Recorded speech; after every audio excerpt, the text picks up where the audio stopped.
Hello, everyone, and welcome to Growing Together, a gardening podcast with me, John Lamb, and Don Kinzler, a lifelong gardener and the North Dakota State University Extension horticulturist for Cass County. Don, how are you doing? I'm doing great, and I'm looking forward to today's podcast because it's going to be fun to talk about what things we had success with and what maybe didn't. Yeah, kind of the theme today is how did your garden grow? Yes. I think that's kind of a fun one. But I should add, before we get too far, that Don Kinzler, our close personal friend here, is also up for best columnist nominee in the 2023 Forum Best of Red River Valley Readers Poll.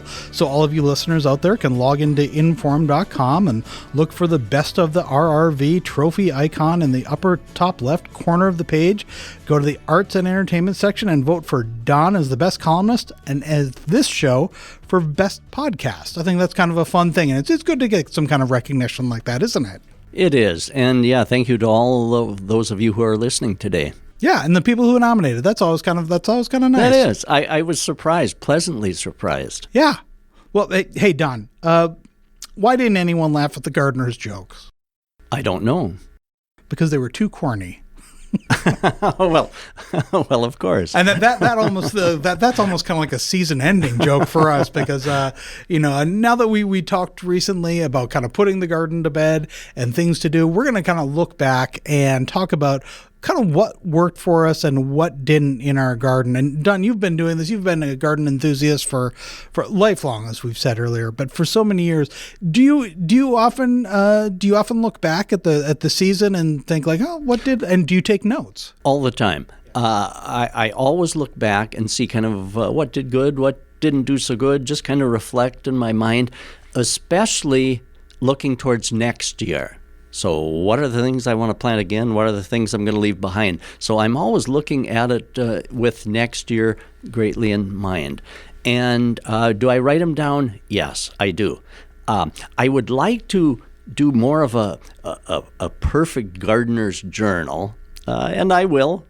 I'll get to that someday, but I write them down at least on paper, like in a 3-ring binder.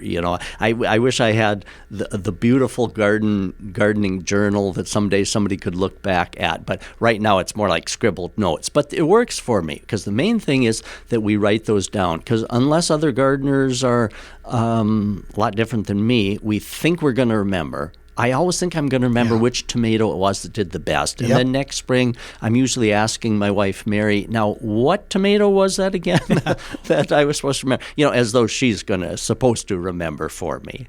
Well, and, talking about that idea of taking the notes and having them down maybe as scribbles. Now, well, maybe in the early months of winter, then you can kind of move that into more of a journal entries, and you can kind of organize those a little bit more, because then what's coming up in January, it's a very it's something that you look forward to. January, I would wonder, is kind of like Christmas in a way for you, because then the seed catalogs come out. Exactly. In a nice journal that's kind of organized. Yeah, and you have a good point. In like January, when we have a little more time to do some of this stuff and to dream, that would be a good time to kind of formalize that journal entry a little bit. Because just think what a record that would be, even to somebody that comes after a person. To kind of know when these things were planted and what to do when the last frost of fall of spring came, when the first frost of fall. And so that would make a really good journal. Of course, it's never too late. So I'm going to start formalizing. You've inspired me to formalize the journal that I keep. And then during those kind of long days of winter, when you're just kind of dreaming on a green yard or getting out and working in the dirt, at least there's something to kind of tide you over and to kind of give you hope.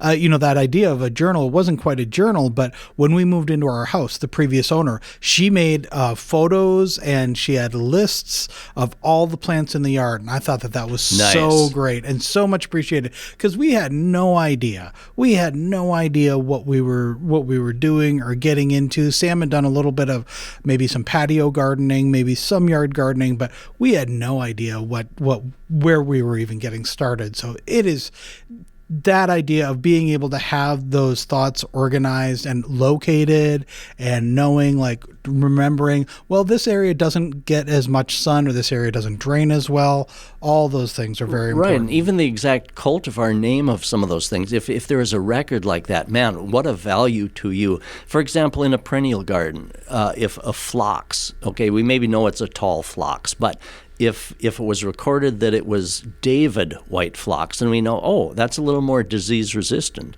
If it's one of the others, we thought, well, maybe there's a reason why it's getting the blight, and maybe we could choose something else. So yes, the record of what is planted and the cultivar names, that is great. Yeah, so let's get into it. Let's talk about what worked. Don, you want to start off? What was something that worked for you in your garden this year? Was something you did differently? Something that you were really, really kind of wowed by and appreciated? Well, let's start in the vegetable garden. A couple of things that really wowed me this year were the tomatoes. And of course, it was a warm growing season. Not warm, it was hot. And so, of course, tomatoes love it hot.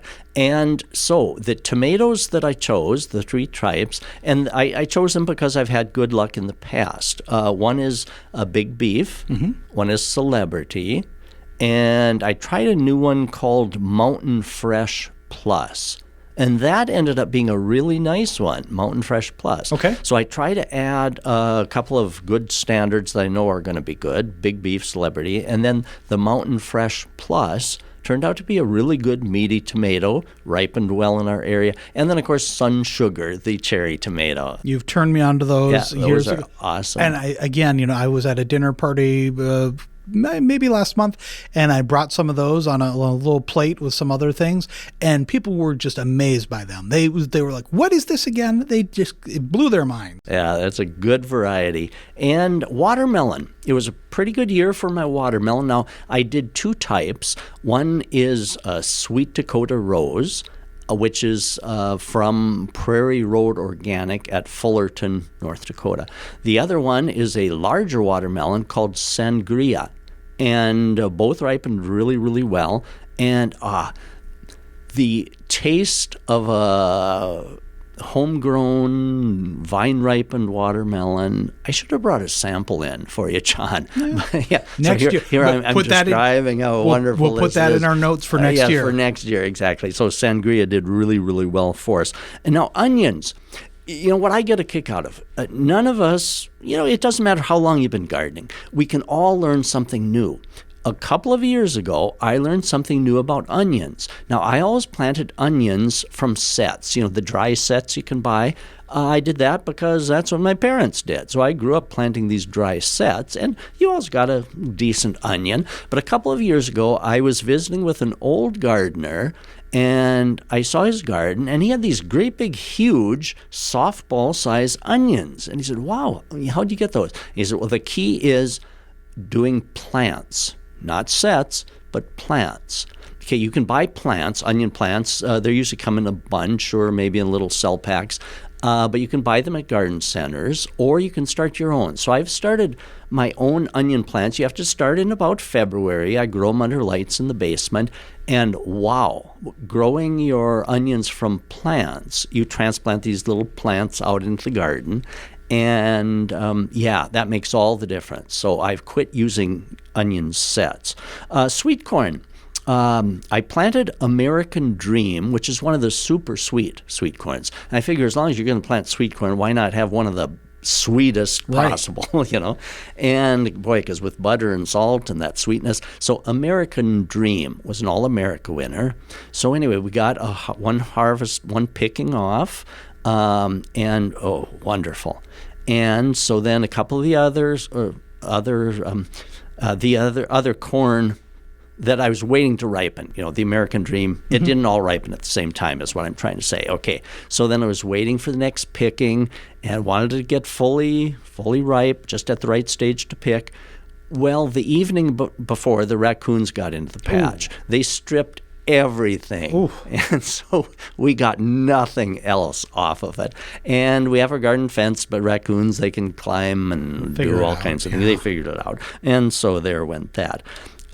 So anyway, then I could go into perennials, but maybe would you want to take the next? Well, yeah, because stage? you started off with tomatoes. I will say one of the things that worked out for us this year was tomatoes, and that's because I listened to you, I listened to Don, and mulched around the tomatoes. Sure. It took us, we planted them, and then we didn't mulch right away, so we mulched around the tomatoes, and then we fertilized them. We fertilized them a little too late, but we did notice a difference after doing that. Oh, nice. So those things, the things that we've been talking about here on the show, I actually, I did them a little late. And so next year we're going to do them even earlier.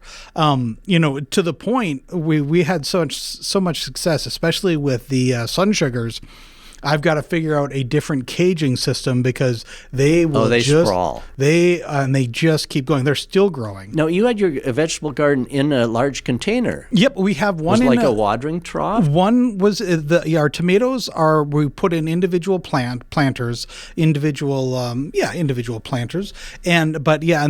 I picked up a watering trough from an estate sale last spring, and so we used that. That's got carrots that are now still growing, onions, and had a couple of peppers in there. Because when we visited your yard, I was amazed. You made good use out of kind of a corner of your yard, correct? Where you had the watering tank, and what a good way to raise vegetables.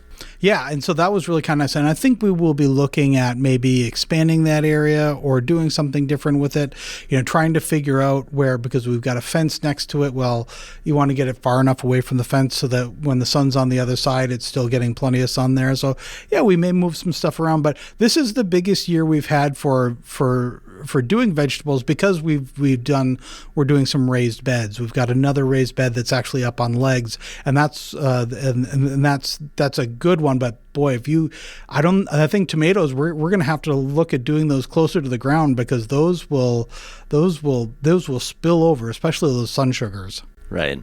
A great problem to have. So let's talk about maybe a perennial for you. You were saying.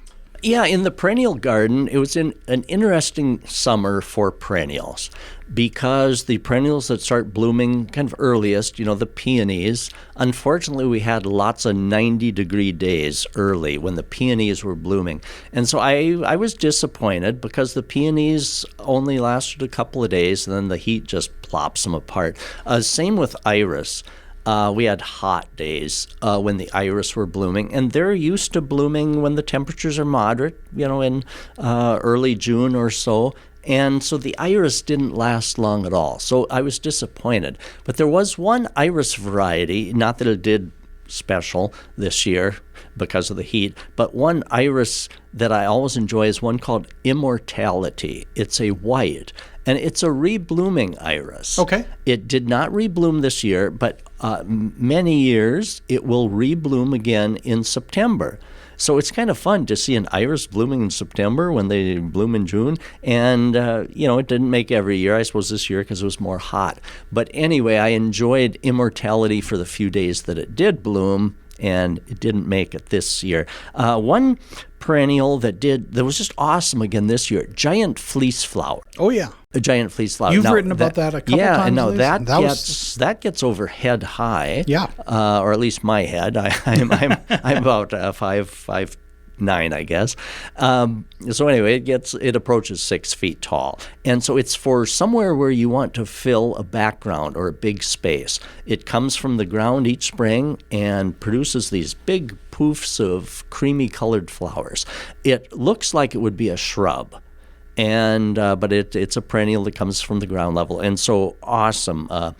And that was a giant fleece flower. And then a salvia, one of the perennial salvias with the blue-colored blossoms that did really well this year is an All-America selection called Blue Bayou.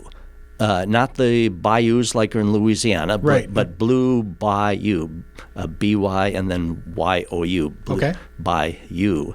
And really did awesome this year. I had them in a row kind of in the front of another area, and really, really beautiful. And this was the first year, so I'm holding my breath, but they're supposed to be winter hardy for our zones 3 and 4. Clematis this year. Yeah. Beautiful. They did really, really well. Now, this was a good year for clematis to be in the position where they, I guess what I'm trying to say is the old saying on clematis is they like their head in the sun and their feet in the shade. Yep. Okay, and we had a lot of heat this year. So I've got the clematis on the east side of our garage. So they get morning sun, afternoon shade. And so it had the bright sun in the morning, but coolness in the afternoon. So clematis seemed to like that, especially this year when it was so terribly hot. Clematis are they're well, I'm the ones that you have, I think that we're talking about, these are climbers, right? Right. And so you do need a kind of a structure or something for them to climb on. Tell everybody what you use for your... What I use is a chain link fence. You can buy short sections like for dog runs and things. So chain link fence from the hardware store. And so you fasten that so that it's running vertically up along the structure. And so just with some bolts and some rods, run through, and then you can attach that up. I think I've got it running approximately 10 feet high. And that makes a very sturdy trellis, and the clematis vines through that really, really well. And then if you... the way that I've got it attached is you can unbolt it, so if ever you need to paint behind, you can just bring that lattice down. Yeah, I thought I was always really... So yeah, chain link fence made a really good trellis. I was very impressed by that. I thought that was a very resourceful use of material out there for that. Clematis seems to like it. Yeah. Well, let's take a quick little break. When we come back, we're going to talk about more successes, and then we'll even get to some failures that we had in our yard and what we've learned from that.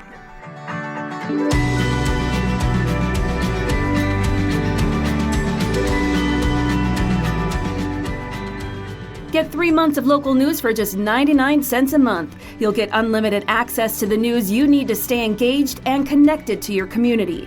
Visit inforum.com/subscribe now to get 3 months of local news for only 99 cents a month.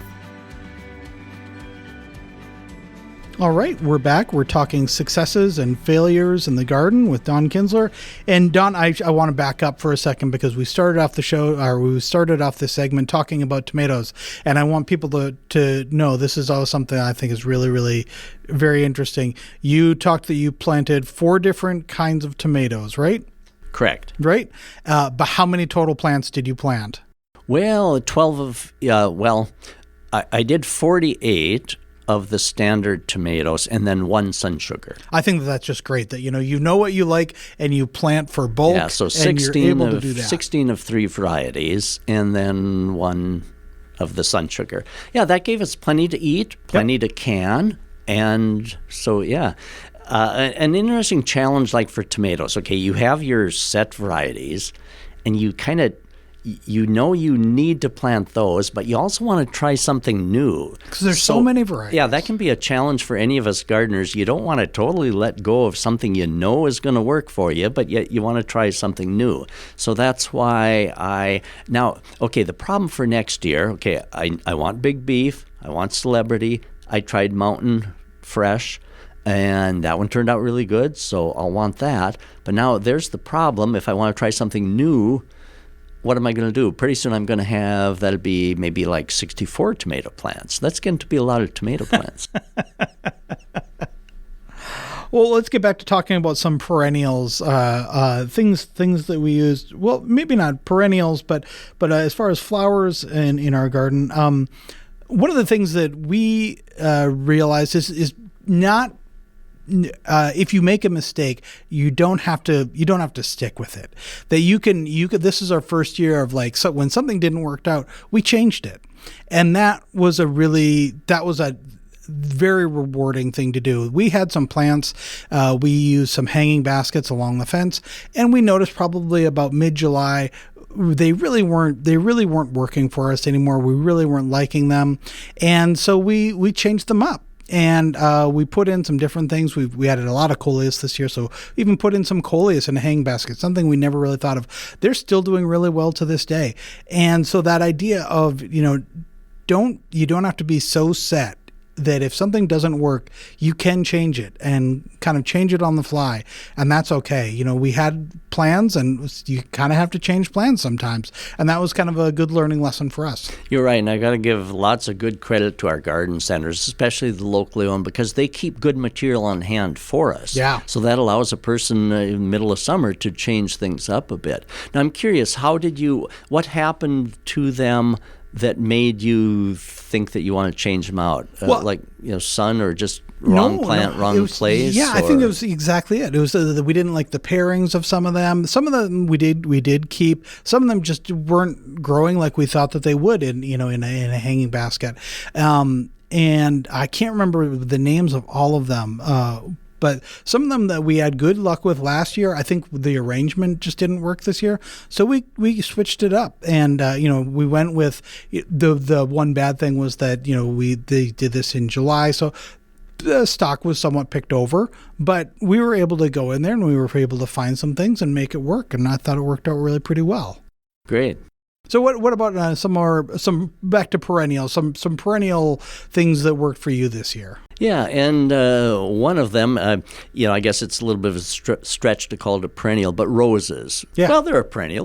They come back each year, but from the woody part above. Roses, we had some really fantastic roses this year. I love the Canadian developed winter hardy roses. One of my favorites is Campfire. Campfire is just a beautiful rose.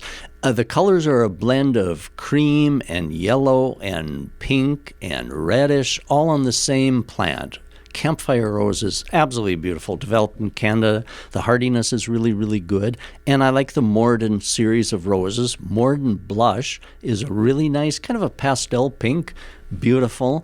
And there's one called Canada Blooms, which has one of the nicest blossoms that I've ever seen. Canada Blooms was a good one. The names on all of them just paint a picture. Yeah, they do, don't they? Yeah. It'd be fun to do some of the namings on these. I'm not creative enough, but the people that come up with these names are just absolutely fantastic.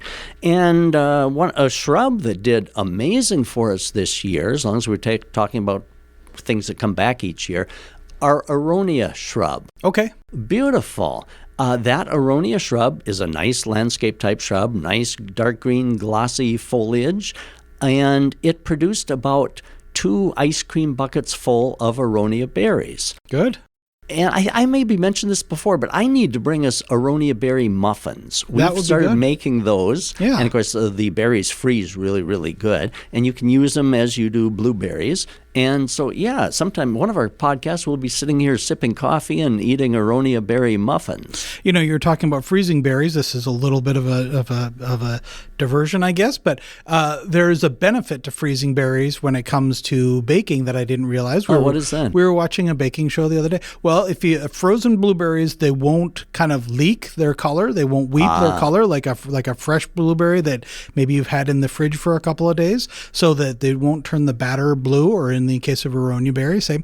But then also, some people say that they won't sink to the bottom, and that's a thing. Like with when you're doing that's interesting. Quick breads and muffins, that a lot of time the berries will sink. But if some people think that if they're frozen, they won't sink. So now that's why the recipe that we did on these muffins said add the aronia berries when they're frozen. Yeah, I think so. So sure. So there's a real benefit to doing that. Oh, awesome. So we followed the directions and it worked really, really well. And especially, if you've got all this stuff that you're harvesting, you can't cook everything all at the same time. So right. you got to now freeze we've got some lots stuff. of packages of aronia berries in the freezer. So that's been fun.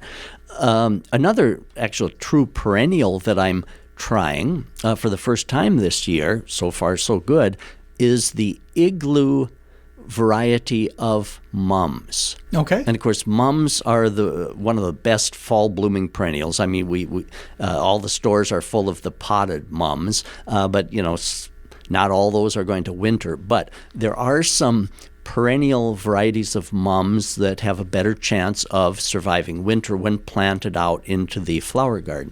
And of course, one of the keys for growing perennial mums in the perennial flower garden is to plant them in May.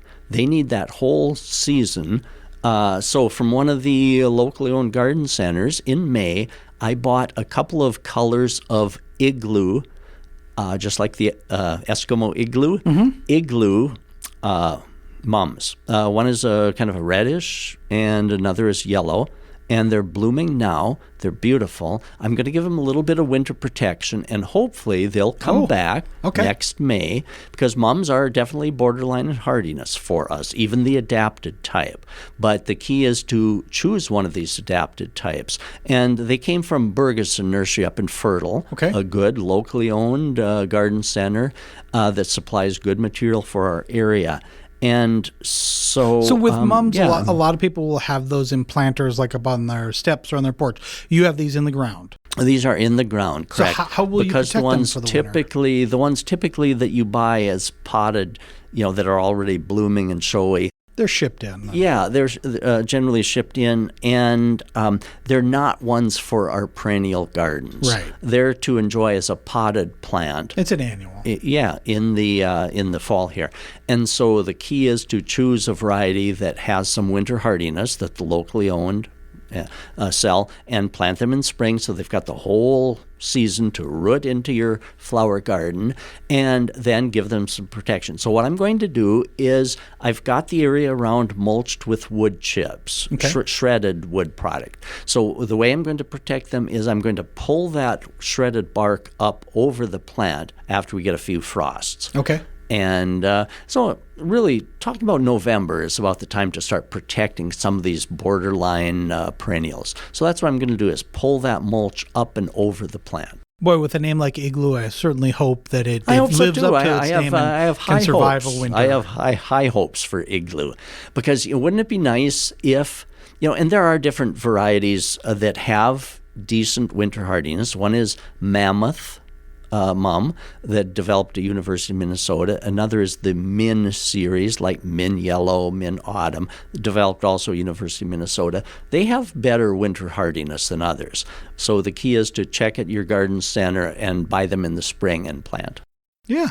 In our garden, one of the perennials that worked well for us is we planted Brunnera last year, and then this year we did some lungwort. And this is in an area that's along the south side. We have got a fence on the south side, and it's kind of right up against the fence along with some hostas. We'll talk about this a little bit later, but that those really came in this year, and they add a lot of different texture and some nice shades of green, and they're great in the shade. So that was really kind of They looked great when we were in your yard. Yeah, and it was just kind of a nice thing that fills in some space and really added some variety there where we didn't have to have all hostas. It was nice to have that. Those are on my wish list. I don't have those. The Brunnera? Exactly. Yeah. Either of those. Oh, okay. Lungwort, Brunnera. I don't have either of those. Do you have a lot of space around your place where you have shade, though? Well, it would have to be kind of on the edge of the trees, maybe, on the north side. Yeah. I'd find a space. I'll find a space. A good gardener because will I was always find impressed. I liked the contrast. The Brunner, I believe, had kind of a silvery leaf. Silvery, kind of a veiny. Yeah, kind of. And almost so that would be a nice appearance. contrast with something darker leaf. Yep. And so I was impressed. Yeah, that was a really good one. What about you? Any other perennials? Well, let's see. In the other perennials, I've got to mention daylilies. I was really impressed with how daylilies did this season. They apparently like the heat. Now, daylilies like enough moisture, so I was careful to keep them watered, and also they're mulched around, so it kept the soil cooler. But I was impressed with daylilies this year, and of course, one of my favorites is buttered popcorn, yellow, and of course, maybe it's because I like the name, but they do perform well. A very descriptive name, and also Spider-Man, which is a large flowered red.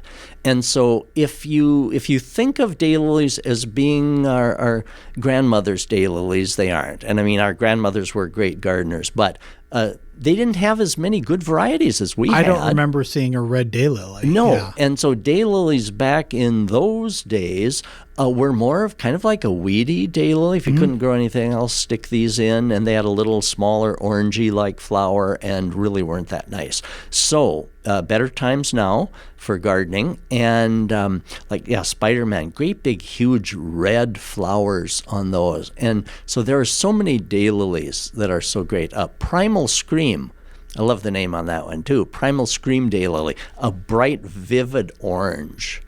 With these new varieties of daylilies, does it change the duration of them? Do they last longer than a day? They do. Oh, no. Each individual blossom still lasts only a day. But the plant will, yeah. Yeah, but the nice thing is, on a cluster of blooms, even though each individual blossom only lasts one day, they have so many blossoms in that cluster that you don't notice it. Okay. Because you don't notice that overnight, oh yeah, that one's gone, but there's another one open. So it seems like they're always blooming. So from midsummer on, and some repeat bloom later on. So daylilies, boy, good times for gardening with daylilies. All right. I've oftentimes said, it's fun to have nostalgia and different things, but these are the best times for gardening, I think, ever, because there are more varieties of things that are available that were never available before. So these are the best times that I've ever enjoyed gardening.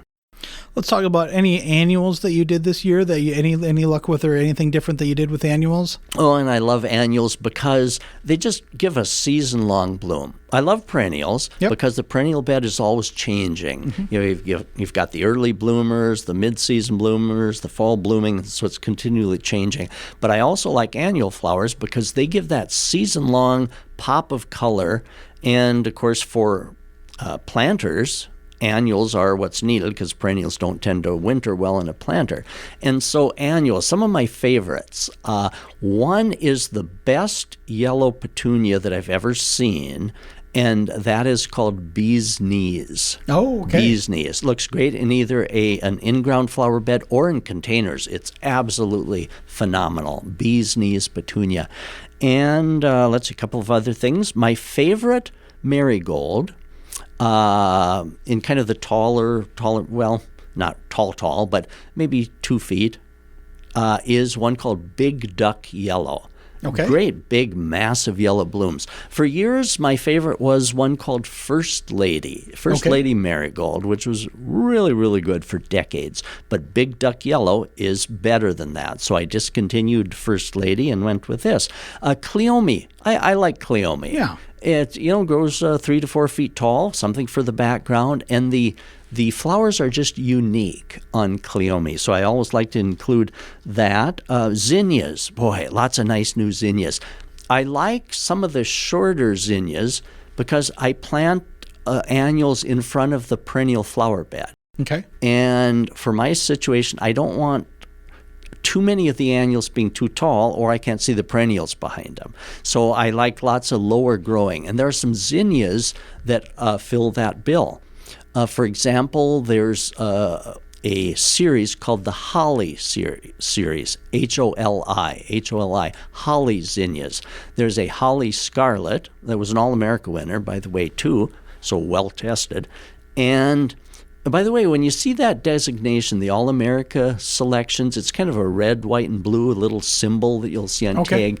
That shows that it's been tested all over the United States, so it has some track record of success. Okay. So, for example, the Bee's Knees petunia that I mentioned, that was an All-America winner. That Blue Bayou perennial salvia, that was an All-America winner.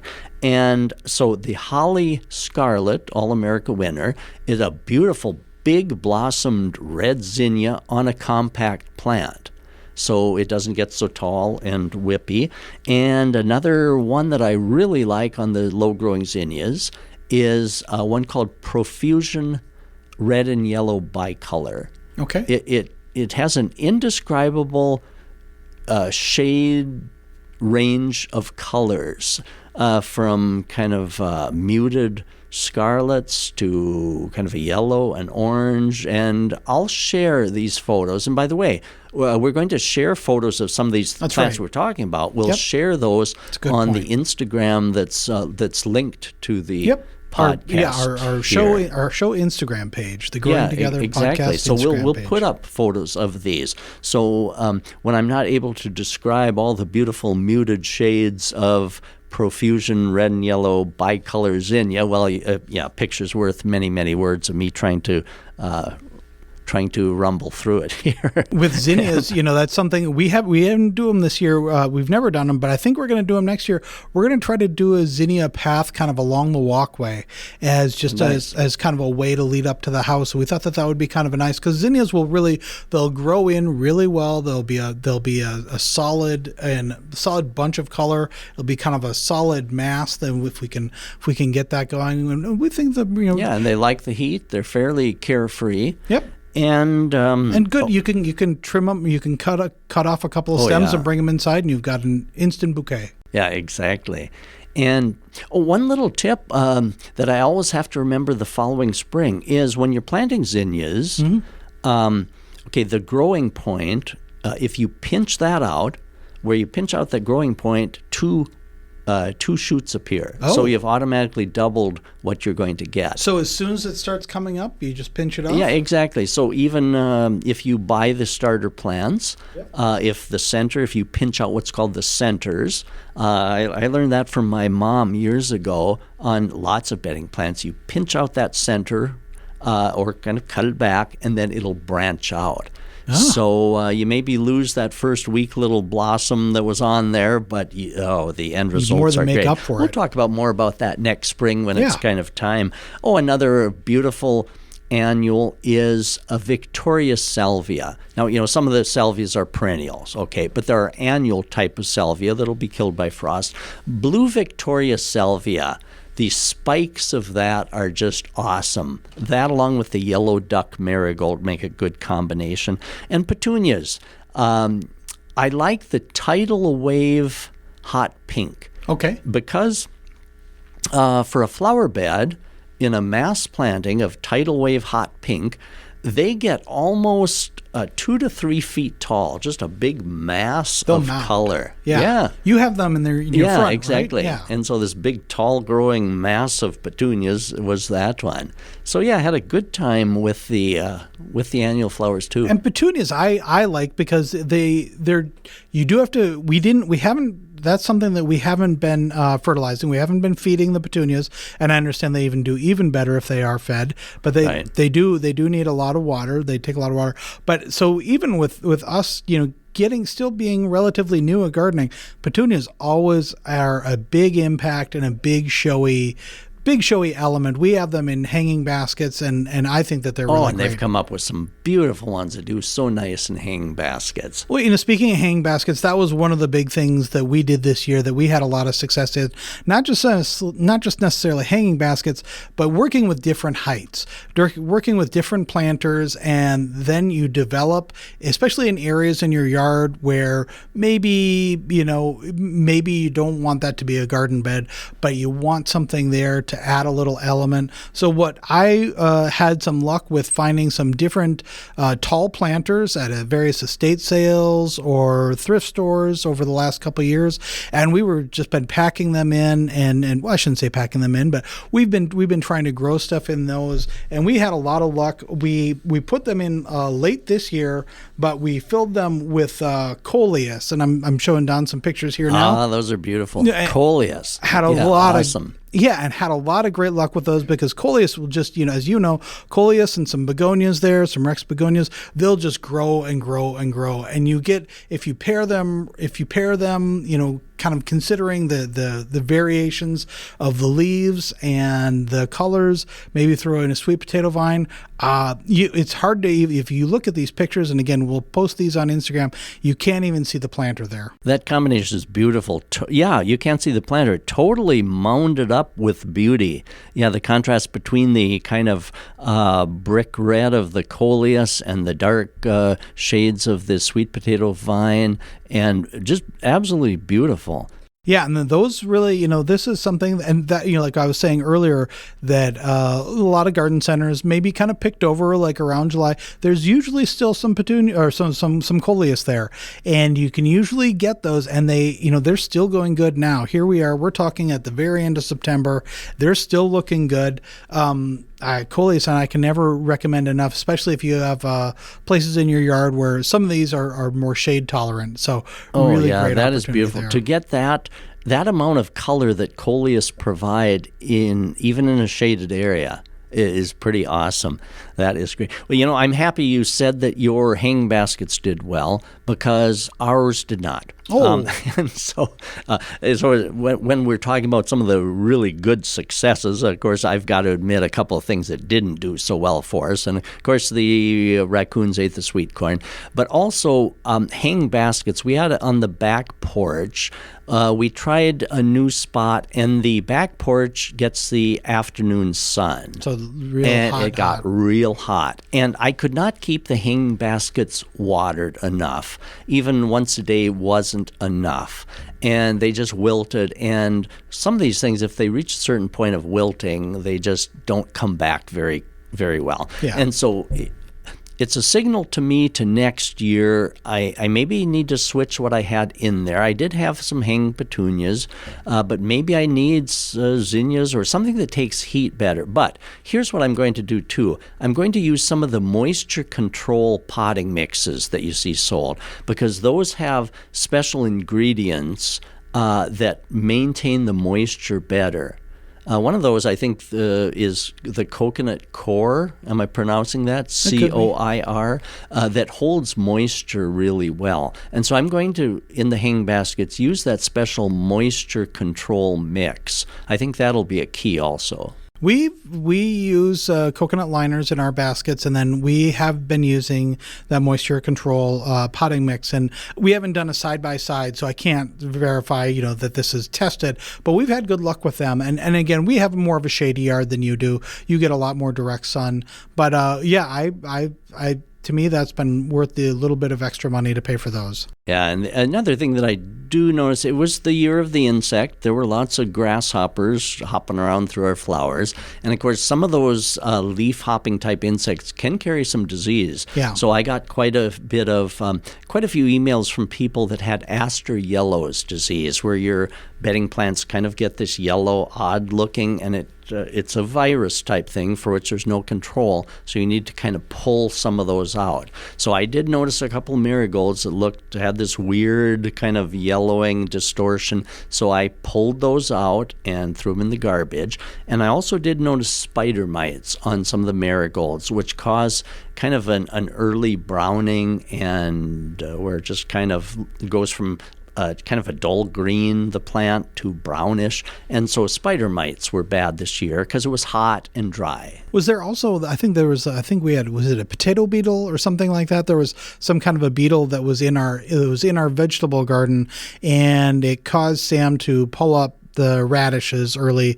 They got to the radishes, so we kind of lost those, but we thought we'd get rid of those because they seemed to be, hopefully we got rid of those and then the bugs followed. Yeah, and so the Colorado potato beetle, a bigger beetle that goes mostly on eggplants and potatoes. But when you mentioned, what did you say? Was it radishes? Radish leaves? There's also a flea beetle. Maybe that's what it was. Which was really, really bad this year. Heat and dryness seems to bring the insects out.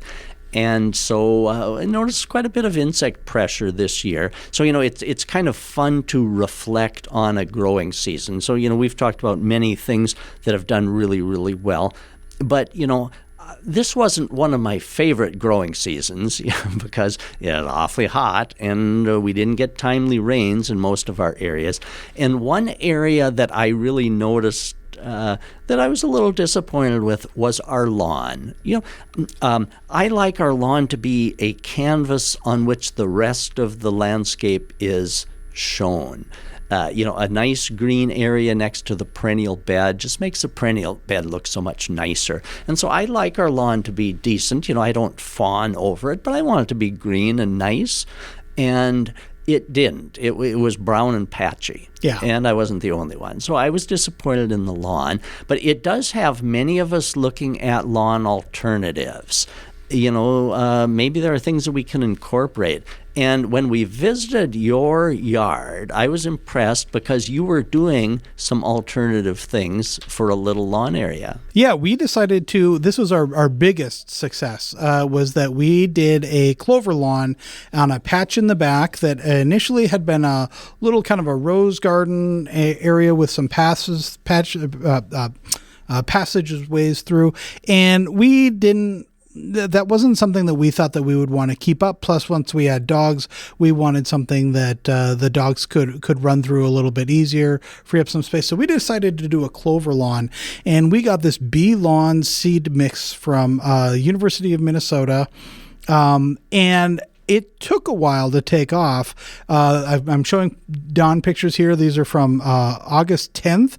We'd had a cover on it for most of a month before then, and then these pictures are from mid-September. And the growth there is pretty fantastic. Because when we visited your yard, you were just starting that. Yep. Had it just been planted? Because I don't remember seeing much that was actually coming a little bit. Couple strands coming up, but it was now pretty. I'm looking at a picture here. That is beautiful. Yeah, and it looks, it's to the point now where we're thinking that when we do our last mow of the season, we may mow the clover. We're not sure yet. We're still looking into that. But it's been great. It's very, very full. The clover mix has a lot of different things in it. There's a creeping red fescue, hard fescue, sheep fescue, Dutch clover, and creeping thyme and self-heal. So there's a lot of different elements in there. So it'll be interesting to see next year. Yeah, so the creeping thyme and the self-heal will bloom. Yep. And as... Yeah, and so next year, what we're hoping is that this will come back in the spring. It'll overwinter really well, and then we'll also see that the pollinators are enjoying it too. Yeah, that's going to be fun to see because, of course, the white Dutch clover is going to give the nice blossoms, and of course, that's a pollinator magnet. Yeah. So for the things in your vegetable garden, they're going to get pollinated well because you'll have some good attraction. So it's an interesting mix. So there are some grasses in that. So grasses and, of course, the clover and the others that are going to bloom a little bit. That's going to be fun to see. But what a success story. I'm looking at an area that is just filled solid. Yeah. It wasn't the easiest summer to get things going because it was hot and dry. Yep. And so I can tell you gave it the proper water, so germination was good.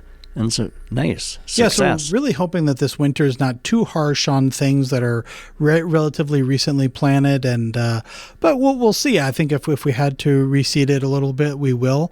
But yeah, that was kind of one of our big successes of the year, and that was a really nice one. That's fun to see because bee lawns are really becoming a thing now, and so it's fun to actually see one being built.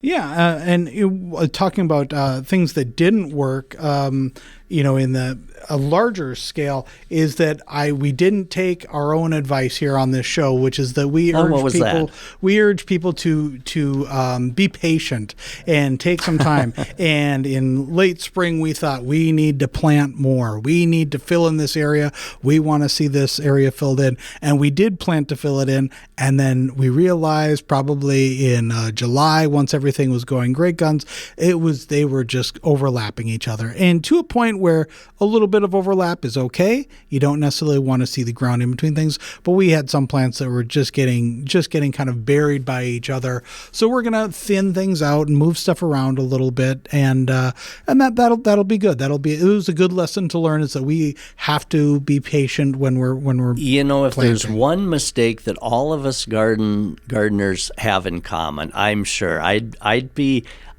hard pressed to find a gardener that would admit that they haven't made this mistake, because I know I have multiple times, and that is to plant things too crowded. Because you don't want to wait that 3, 4, 5 years for everything to fill in, so you tend to not give it the space that it should have, and so then things get put in a little bit crowded. Yeah. And so I've made that mistake multiple times. And so, yeah, it's interesting. The nice thing about perennials that get a little crowded, you can move them easily. Yep. Not quite so easy with the shrub. No. Because like when we relocated 7 years ago, after having been in that spot about close to 30 years, some of those things had gotten way too close, too crowded. And, of course, with shrubbery, it's not so easy to move them around at that point, so oftentimes you can't. So it was kind of fun when we did start over 7 years ago to try to not make the same mistakes that we had previously. Yeah. Well, this has been a really fun show. It's been great to talk about a lot about the successes and failures. Any other ones that you want to mention? Well, no, I think it's just fun to look back at this growing season. Like I say, it was not one of my favorites because I thought we had too many days that were 90 degrees, and the rainfall just didn't come timely as gardeners would have liked. The preferred is 1 inch a week or 1 inch every 7 to 10 days. Instead, we'd get three inches at one time every month. Yeah, exactly. And most of July, I think a lot of the areas didn't get any. And so it wasn't my favorite growing season, but also I wasn't just down in the dumps either, because there was a lot of beauty to be had in our perennials and annuals. I had plenty to eat out of the vegetable garden. Haven't dug potatoes yet, but they're looking good from what I see. Got lots of squash. So even though I'm not going to say it's one of my favorite, I'm not saying it was a washout either. Washout. Yeah, we didn't have enough rain to make a washout. But yeah, you know what I mean. It's like there was plenty of beauty, and so I'm kind of using the things that I learned this year than next year. For example, rain didn't come timely. I'm going to do more mulching in our vegetable garden next year. I did some. I could have done more, and I'm going to, in the future years, do more. So that's what keeps this gardening just continually fresh. It's like you can't just each year repeat everything you've done for the last 50 years. Yeah. Each year is different. And so that's what keeps it so interesting and challenging. You kind of have to tweak what you do each year. You can't just take whatever you did in the past, do it again this year, and so that's what keeps it forever new and unique to me. Yeah, and again, that things didn't always go as planned, as you hoped that they would, but being able to find the things that maybe even exceeded expectations or just did what you thought they were, that's always going to win out. And that you will remember that, this year was a challenging year for water and things like that. But the things that did work, that's what kind of carries you over to next year, and that's what makes you want to go back to it and stay involved in it and kind of keep your hands dirty. And the optimism of agriculture is that next year is always going to be better. Oh, yeah. We always try. And what's fun, too, is, I love cell phones because I've got lots of photos of things that really did good. And, of course, I don't take photos of the things that didn't do good. Right. And so as a person's reflecting on these things in the wintertime, it's fun because you can focus in on the positive, all the things that did go well. Yeah, and you can look for these photos of the things that we've been talking about on our Instagram account. Just look up the Growing Together podcast, Don Kinzler and me, John Lamb. And Don, that's going to do it for this week. If people have questions, if they want to send you photos of things that they're proud of or things... I love seeing successes. Yeah, and I do get people that email me simply for the reason of, hey, look what I did. Hey, speaking of that, someone emailed me a photo. They grew a pineapple in North Dakota, a pineapple to fruiting. And really? We've got the pictures to prove it. That is I'm great. going to write about that in one of my garden columns. That'll be, people will love reading. I'm so curious. There are people that have grown, you can take the top off a pineapple, get it to root and grow. But I'm not sure I've ever seen the actual proof of one producing a big pineapple that they could eat. That's fantastic. Yeah, so anyway, continue sharing stuff with me. Questions or successes, failures, I like it all. Donald.Kinzler@msn.com. Oh, excuse me.